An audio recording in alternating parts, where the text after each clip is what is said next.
That's fine. Thank you. Uh-huh. Let's see.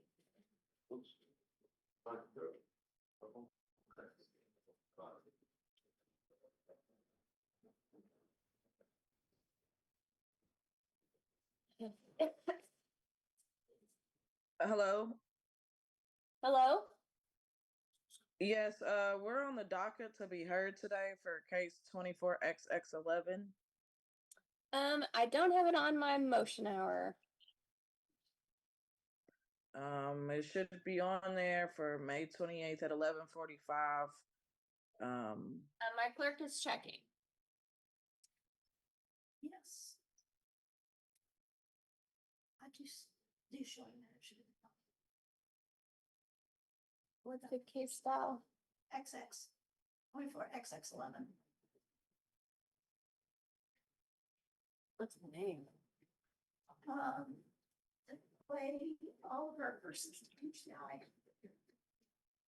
Is there anyone else here? I don't know how that. I was Dayton Blair here appearing on behalf of BTI. I wasn't sure if we were on for motion hour today, but I showed up. Okay. Yeah, I don't have it on my motion hour list. Well, it is, and I brought it in by hand. Obviously that they have a copy of it because they're here. I even checked and called back and made sure it was on there. And if you look online, it's on the website as well to be heard. Okay, Mary said that it is actually on the schedule to be heard. Is it on the, where? I wonder if they didn't print me out the latest one. Last one. Okay. Why don't they need to It's a print, motion to strike, so. okay, they need to print me out the, Yeah, I don't, because I don't know if the other side was, no, I guess. It's on there. This. oh, you know what? Yours was printed at 2:30 and mine was printed at 1:51. I need to get the printed one from the day of or something, because I need to get the. All right, my staff attorney's bringing out the case. It's your motion to strike. Yes, ma'am. All right, go ahead and move, make your motion, please. Yes, ma'am. I motion to strike the respondent's response that you ordered him to respond within 30 days to my motions. Granted, I've been making a lot of motions because I do feel like this is a retaliatory and complex case, but all of them are necessary. So he named a few different motions, so I'm gonna just go down the list and say why I'd like to strike them, and I just find this entire filing completely frivolous. Number one, he responded to my motion for judicial notice of adjudicated facts. I would like to touch on that because per the Kentucky Rules of Evidence 201D states that, basically says it's when it's mandatory, a court shall take judicial notice if requested by a party and supplied with necessary information. I also like to point out the obvious that the exhibits that are included in that motion for judicial notice of adjudicated facts, they involve everything that I brought up at the trial court level. And I think it's extremely frivolous and scandalous that BTI or whoever's representing him today with Commonwealth Counsel Group decides to make a motion claiming that all these things were not brought up, such as the constructive eviction or the role of, my case being filed first with Judge Tracy Davis and it being duplicate litigation. All these things are brought up. So I want to make that very clear that my claim of construction eviction, my claim of my mature claiming, my claim of KRS 3.630, none of that is new. And you can see that on the video record. I have a copy of it. You can see it on the video record. You can see it on the written record. So I just really want to strike all these frivolous filings by them.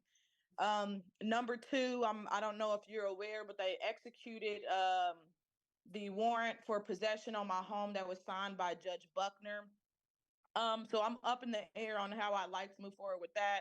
So I'm just going to leave that alone when it comes to summary judgment or the other motion that I had filed. And then the last two, there was a motion for preservation of error. And I just want to highlight that because that's me putting in writing what I said on the record. That's me putting in writing for appellate review. I know it's a very specific civil rule that where you can preserve error for appellate review. So I would like to reiterate that.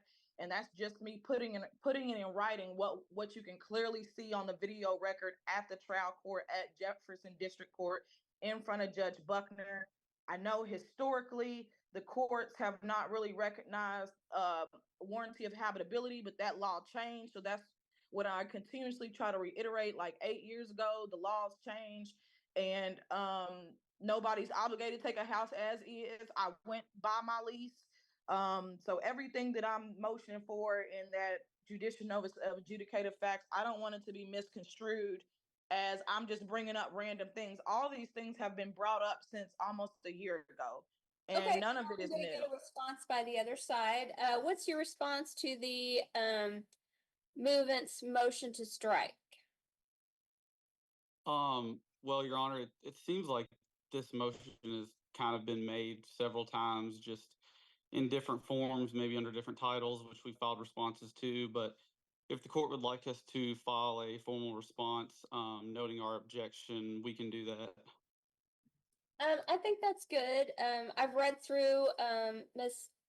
Oliver's motion, and I think that a response would be good at this time. The file is being reviewed by my staff attorney, so he has eyes on everything that gets filed and responses and the like. So we will be waiting for your response, and I'll take it under submission.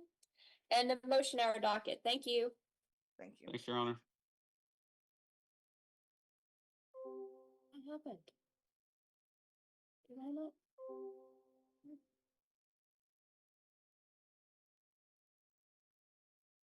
Oh. No, that was the wrong. Oh, who was green? Yeah. Okay.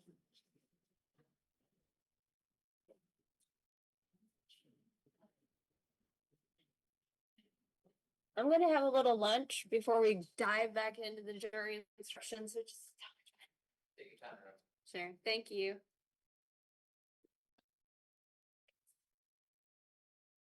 And I canceled, well, I didn't cancel, but we don't have a grand jury today because there's so much going on. I had another judge fill in for me nicely. Yeah.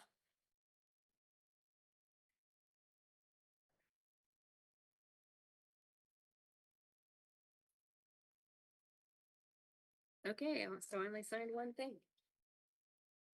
Well, I signed this one. So I signed this one. Do you want me to put this in the sign file?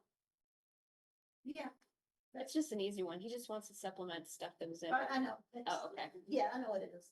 I figured you put it's, is she scanning it or cause you can't go like. Oh, it's a civil, that's right. Yeah, I'll put it in front of, I'll give to Allison a scan. All right, I got too much stuff here. I'm gonna give this hot potato